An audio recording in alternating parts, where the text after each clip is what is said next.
Kaken hun ya lekai football jong ka Meghalaya kan hab bandurut teng haka wat yakun bakado ni ka final round jong ka 79th Senior Men's National Football Championship nak banta ka Santosh Trophy arhajar arpusan hadu arpuhun riu ka ban sedang nadu ka arpuwe Tarik mentau benai. Menta ka kenti ka Meghalaya ka ngat haka group B ka bakan Thup lang ya ki ken hun ki bas Snar bha ki bala yo teng bandra ya ka nam ladu.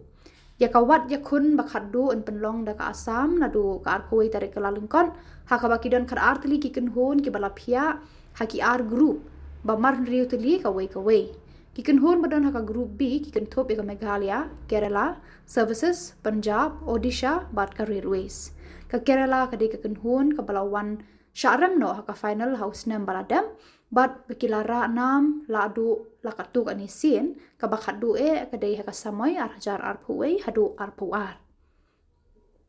Hakawi perkaliang ke services kelalong ladu haka samoy arhajar arpulai hadu arpusaw badai maka ka balapan kelem no ek Meghalaya haka samoy arhajar arpusaw hadu arpusan haka quarter final. Haka group B pat ki Jylla ki ken Thup ya ka try Assam ka badai ka try Jylla nang ta ka West Bengal ka babat ya ka nam ladu Tamil Nadu, Uttarakhand, Nagaland, bat Rajasthan.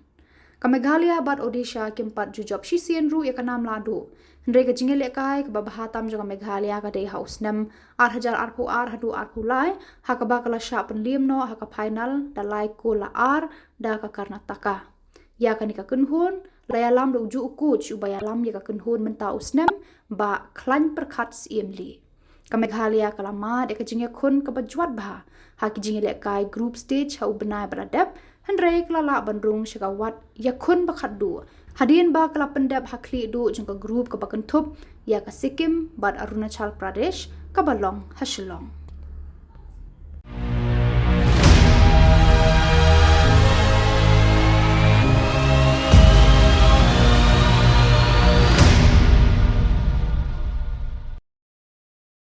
Du jengka group ka bakan Thup ya ka Sikkim bat Arunachal Pradesh